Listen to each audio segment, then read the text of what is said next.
Hi everybody, this video is going to be a Twitter talk video because a lot of people have said do more Twitter talks. So that's basically where I put the word out at when I start shooting. So like just now I put on there, hey, I'm taking questions for Twitter talk, you can ask me anything, and then at the end of this video I will answer those questions. So but first off, I have a quick little Ulta haul. It's nothing really major, but I just thought I'd share. So I got some more of these Allure Natural Lights eyelashes, and I just love this kind of lashes. I like them because they have a lot of kinds that aren't just long, but they're really dense with lashes. 107s that are a little more flared out at the ends, and I do trim these just a little bit off of them, so they're a little easier to work with when I put them on. But I love how they give my lashes a really thick look. I'm actually wearing Revlon ones right now, but these are really kind of like getting in there as my new favorite. I do still use my Revlon Precision Lash Glue, which is like a wand applicator that makes them so easy to put on. I also picked up a couple things from the Ulta brand because I rarely get Ulta brand makeup, but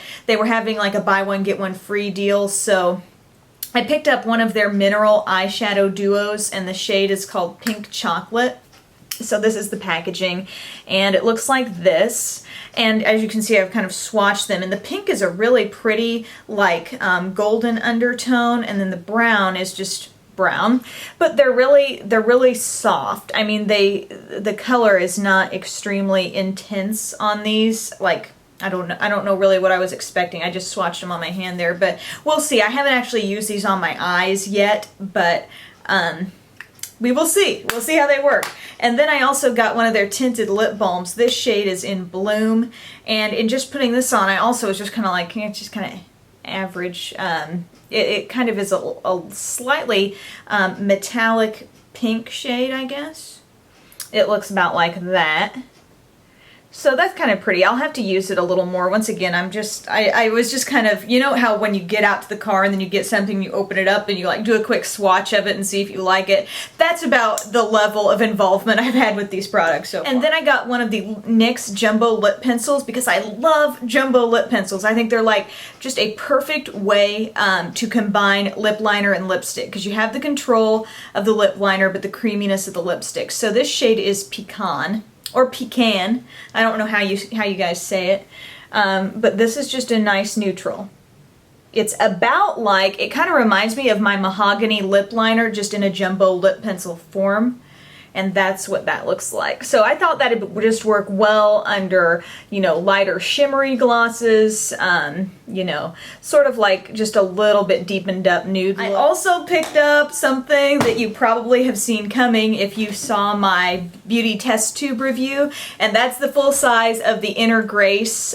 This is actually the Perfumed Body Spritz. So I was kind of, I actually put a little bit on when I first walked into the store. I went right back to the Philosophy stuff. I was like, I'm gonna try this Inner Grace body spray. And so I sprayed a little on, and I didn't pick it up to take it. Yeah, I just kind of was walking around the store, and I kept noticing the scent on me, and I was like, oh my gosh, I have to just go ahead and get it. And this was like 25 bucks, so I was sort of like, seems like kind of a lot for a body spray, but oh, it smells so good. It really is just like the shower gel, only it's a scent that can stay with you. You know, the shower gel, you wash it off, you don't really smell it anymore, but this is just such a great scent, and you do get a lot. You get 8 fluid ounces in here. When I went through the checkout, they actually gave me this little set as a free gift, and I don't know, I didn't even know if there was some kind of promotion, if this was just related to how much I spent or just buying a Philosophy product that day, but either way, I wasn't going to ask any questions. Yes, please, I'll take these. And so these are 3 minis of the State of Grace collection, and these are all the shampoo, bath, shower gel, the 3-in-1s, and one of them is Amazing Grace. Eternal Grace is one of them, and then Pure Grace, which is like the soap and water clean kind of scent. So that's nice. I thought it was cute. It comes in its own little Philosophy little mini bag. I was looking for a new little mirror to have here in my makeup area. I think you've probably seen, or I'm not sure, When is the last? I have a Vanity Girl Hollywood mirror in here, so it's a large mirror with lights on each side. And it's not exactly a mirror you can reposition or put like right under your face if you want to get really close up. So it's nice to have a little extra mirror. And I found this one at Ulta. The brand is called Karina, I believe, Karina. And this was on sale for about 12 bucks. I thought it was really cute because it's pink.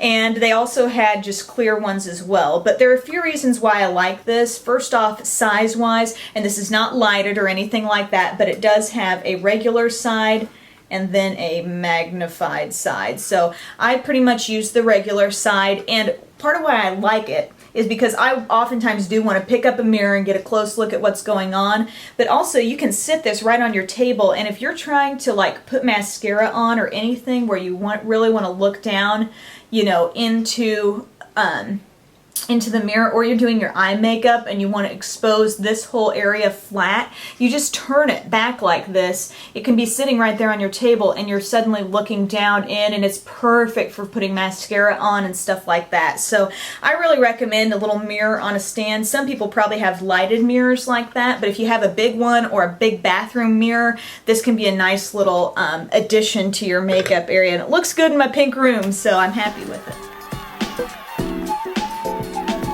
Alright, so like I said, Twitter Talk. It's a Twitter Talk video, so I'm going to look at some of the questions I've gotten there. Emily Mayer says, when did you realize that Tyler was the one? Ooh, that's a good question. That's kind of a deep question here. I feel like this is like blog TV, only not. You know what I mean?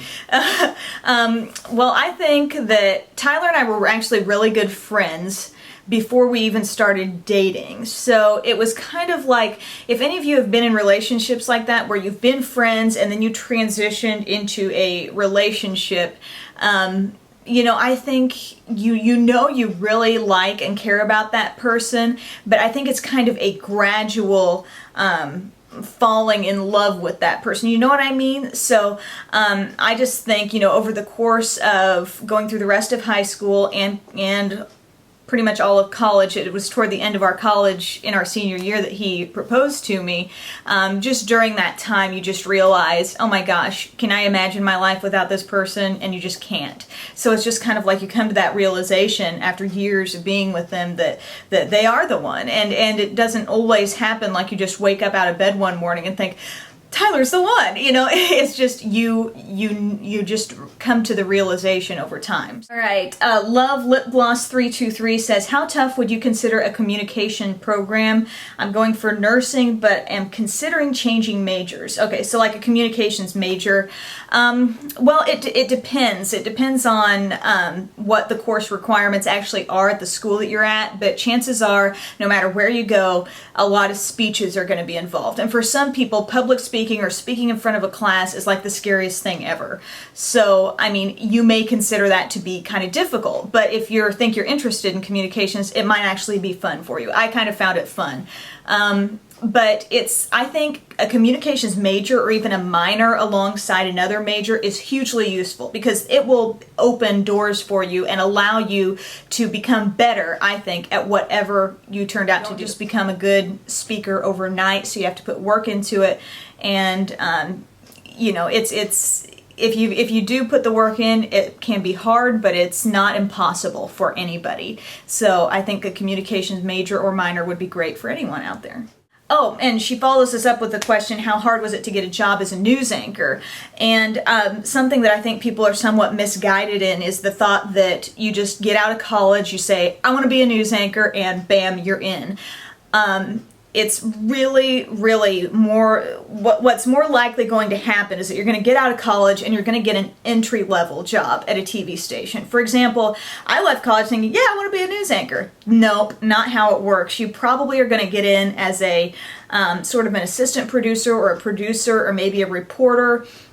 You know, you're going to get your foot in the door with a job like that is more seen as entry level. Still super important jobs for the function of a TV news station, but you're going to be there before you become an anchor. An anchor is oftentimes seen as a bit of a position of seniority, in the newsroom, and it depends on the size of station you want to get into. If you're going for a tiny small market station, it's going to be easier to become an anchor there than it is to become an anchor at a big station. So kind of got to keep that in mind, that it's going to vary place to place, but plan on getting out of school and taking a job that's going to be more kind of a get your foot in the door type of job. It's not necessarily that becoming a news anchor is that hard, but you've got to, I think, be willing to pay your dues in a sense, and work other positions, show your willingness to do a lot of different things before you get into something where you're almost overseeing that newscast somewhat, and really got a big picture mentality. You know, how is this whole thing coming together? As I read over these stories, does it work? Does it line up? Does it make sense? Does it flow?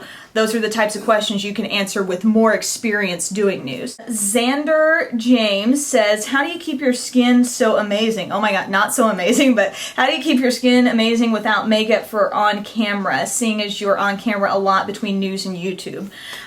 It's all about taking the makeup off at the end of the day and taking it off entirely.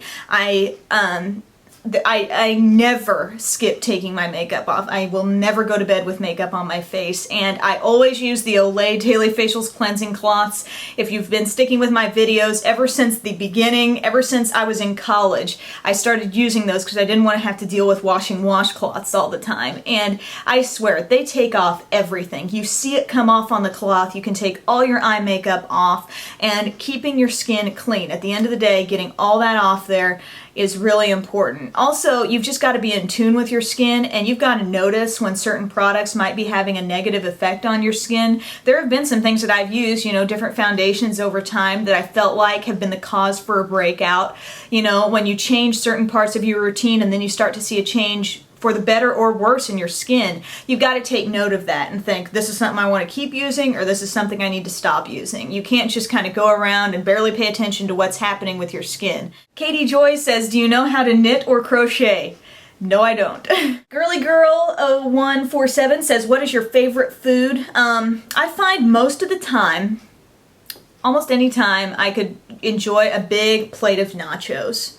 I mean, like, if you asked me in the morning if I wanted nachos, or in the evening if I wanted nachos, or after I just ate a full meal, do you want some nachos? I would probably say yes. Guacamole, sour cream, cheese, salsa, some beef. Anything else? I think I got it. Yep, that would be good. Well, that's about all I have time for today on the Twitter Talk. Thank you for sending me your tweets, and I hope I answered your questions well enough. Sometimes I start rambling, and I'm really just seeing these for the first time, like I haven't rehearsed or looked over them until I just like look down at the screen. So it's kind of fun. But thank you for watching. Have a great day, and I will talk to you again soon.